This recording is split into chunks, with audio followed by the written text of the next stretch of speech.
नमस्कार दोस्तों, संस्कृत साधना चैनल में आपका स्वागत है। आइए व्याकरण के अत्यंत महत्वपूर्ण प्रश्नों को देखते हैं।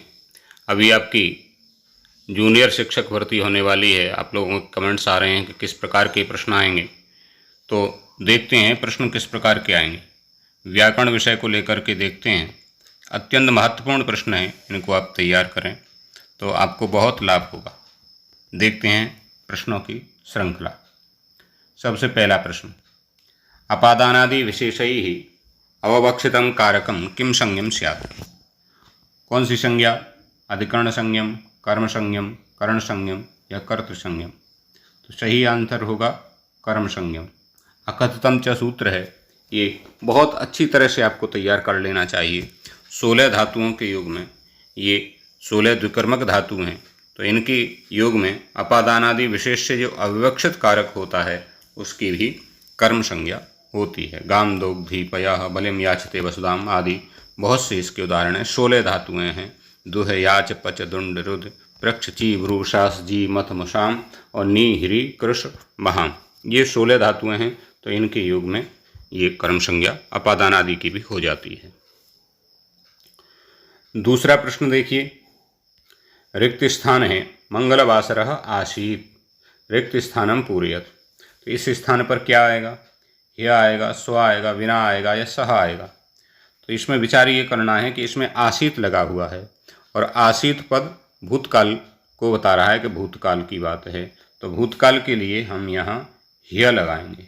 क्या लगाएंगे? ह्य।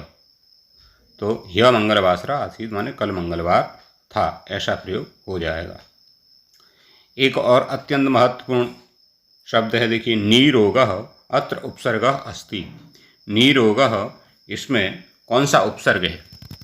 तो नीरोगा में नी उपसर्ग है, निर उपसर्ग है, अथवा कौन सा उपसर्ग है? निस उपसर्ग है। तो कौन सा उपसर्ग है ये? तो इसमें नीरोगा में निर उपसर्ग है। कौन सा उपसर्ग है? निर उपसर्ग है, निर उपसर्ग। ठीक है। अब निर उपसर्ग और रोग। अब देखो, रा से रा परे है तो रा का लोप, तो क्या हो गया? निरोग। और ढिलो पे पूर्व से दीर्घ गुणा से दीर्घ, तो नी रोग। ठीक है।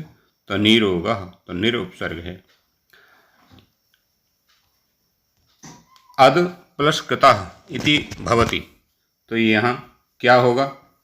अदितः, अत्तः, जग्धः या अदक्तः। तो बड़ा महत्वपूर्ण प्रश्न है ये प्रत्यय में। किता अद धातु से यदि किता प्रत्यय करेंगे तो क्या बनेगा? तो ये जग्धा बनेगा। देखो, विचार भी नहीं किया जा सकता था कि जग्धा बन सकता है। अद धातु से किता अत्तः विचार किया जाएगा, जग्धा बनता है। ये बड़ा महत्वपूर्ण है, बिल्कुल डिफरेंट है, इसको तैयार कर लें। अद धातु से किता प्रत्यय करने पर जग्धा बनता है। अच्छा, हन धातु से णवुल प्रत्यय करेंगे। देखिए, हन धातु से णवुल प्रत्यय करेंगे तो क्या बनेगा? हंता, हनका, हनम या घातक, क्या बनेगा? तो ये घातकः बनेगा। णवुल मु को अक हो जाएगा, घातका बनेगा। ये भी बिल्कुल अलग है, इसलिए ये महत्वपूर्ण हो जाता है। अगला प्रश्न है, चेयम इत्यत्र कः प्रत्यय है। चेयम में कौन सा प्रत्यय है? क्यप है, ण्यत है, यत है या या है? कौन सा प्रत्यय है? तो इसमें यत प्रत्यय है। अब सबका या ही बचता है, इसलिए ये कौन सा प्रत्यय है बड़ा कन्फ्यूजन पैदा करता है। तो अचो यत, अजंत जो धातु हैं उनसे यत प्रत्यय होता है, तो इसमें यत प्रत्यय है चेयम में। आगे देखिए, लिख प्लस त्वा, लिख प्लस कृत्वा है तो क्या बनेगा? लेखित्वा, लिखित्वा, उभयम या न कोपी। तो यहाँ कित्वा प्रत्यय करके लिख धातु से लिखित्वा बनेगा, लिखित्वा, ये सही हो जाएगा। तो ये प्रत्यय के बहुत से प्रश्न आपको दिए। देखिए, हरेश्वरः इत्यत्र का संधि? गुण संधि, वृद्धि संधि, यण संधि। तो हर प्लस ईश्वर है, इसमें गुण संधि हो जाएगी आद गुणा से, तो हरेश्वरः बन जाएगा। अनुचितम पदम अस्ति, 9वां प्रश्न देखिए, अनुचितम पदम अस्ति। जो अनुचित पद है उसको आपको देखना है। तो पाणिनि सूत्रकार, कात्यायन वार्तिककार, पतंजलि भाष्यकार, ये भी सही, ये भी सही, ये भी सही है। वरदराज अष्टाध्यायी, ये गलत है। वरदराज ने अष्टाध्यायी नहीं बनाई, अष्टाध्यायी तो पाणिनि जी ने बनाई है और वरदराज ने लघु सिद्धांत कौमुदी बनाई है। तो इसका अनुचित पद हमें चयन करना है, तो अनुचित पद ये डी हो जाएगा। 10वां प्रश्न देखिए, गव्युति और गव्यम पदे कह संधि, इसमें कौन सी संधि है? अयादि संधि, गुण संधि या प्रकृति भाव संधि? तो इसमें अयादि संधि है, वान्तोई प्रत्यय। तो गव्युति में और गव्यम में अयादि संधि है। अत्यंत महत्वपूर्ण प्रश्न एक और देखिए, उज्ज्वलः पदस्य विग्रहो अस्ति। उज्ज्वलः पदस्य विग्रहो अस्ति, क्या विग्रह है उज्ज्वलः का? है तो उद प्लस ज्वलः, उच्च प्लस ज्वलः, उज प्लस ज्वलः। तो ये पहला ऑप्शन सही हो जाएगा, उज्ज्वलः बन जाएगा। कार्यम इत्यत्र कहा प्रत्यय है? कार्यम, इसमें कौन सा प्रत्यय? यत है, अण्यत है, क्यप है या है? तो कौन सा हो जाएगा? ये अण्यत।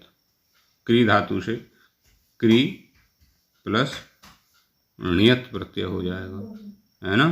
कौन से सूत्र से होगा? री हलोर अण्यत, ठीक है। री हलोर अण्यत से ऋदंत धातु और जो हलंत धातु हैं उनसे अण्यत प्रत्यय होता है, तो अण्यत प्रत्यय हो जाएगा, री हलोर अण्यत। 13वां प्रश्न देखिए, रिक्त स्थान है सह और फलम चिनोतु। तो रिक्त स्थानम पूर्यत, तो वृक्षेण, वृक्षम, वृक्षात, वृक्षस्य। अब देखो, सह वृक्षात फलम चिनोति, वृक्ष से फल चिनता है तो वृक्षात होना चाहिए।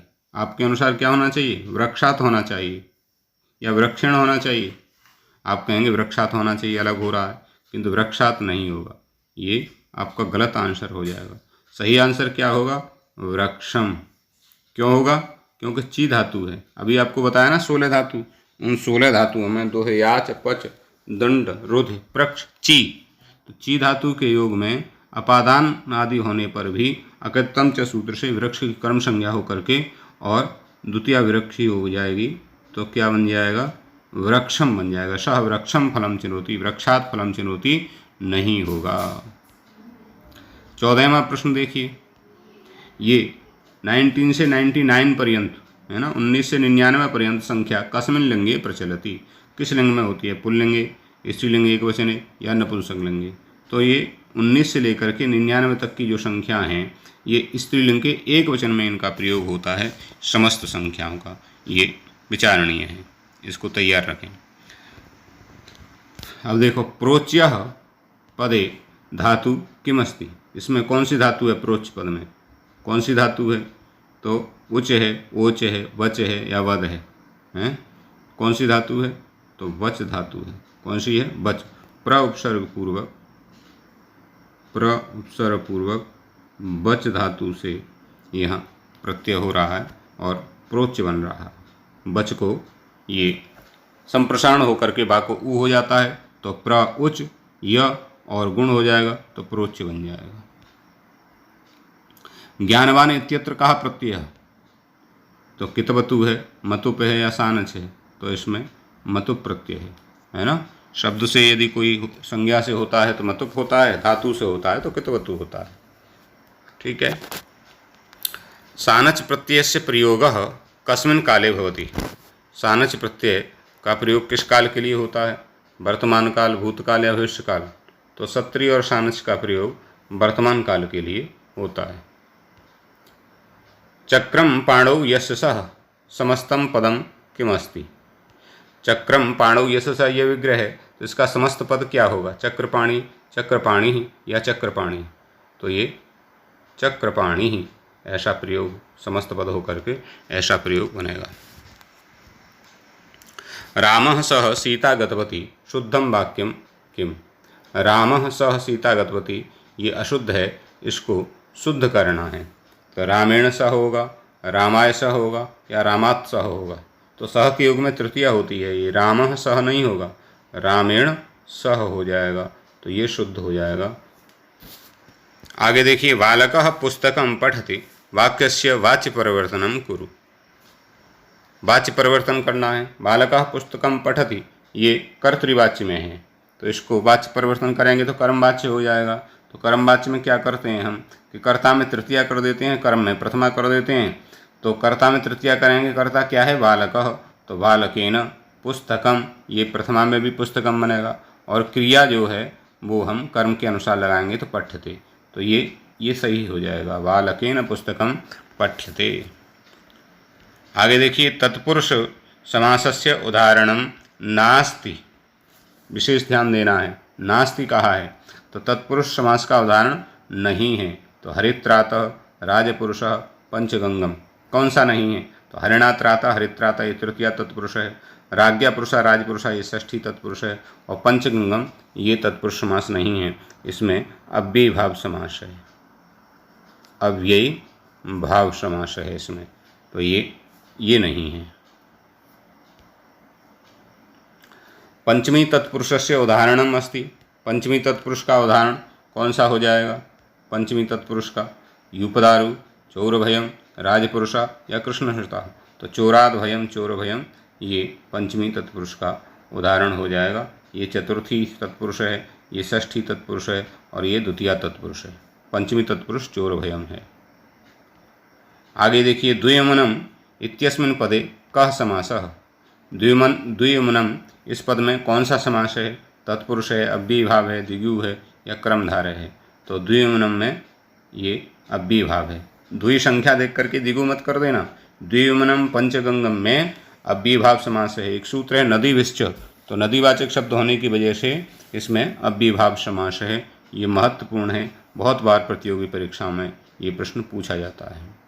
पंचवटी अस्मिन् पदे समासो अस्ति, पंचवटी ये जो पद है इसमें कौन सा समास है, अव्ययी भाव है, द्विगु है, तत्पुरुष है या बहुब्रीहि है, तो पंचानाम बटानाम समाहारा पंचवटी है, तो कौन सा हो जाएगा, द्विगु, संख्या पूर्वे द्विगु समास हो जाएगा।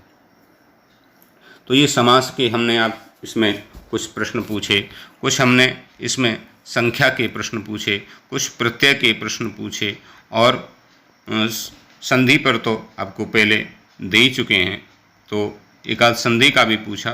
तो इस तरह की सीरीज व्याकरण की ये प्रश्नों की चलती रहेगी।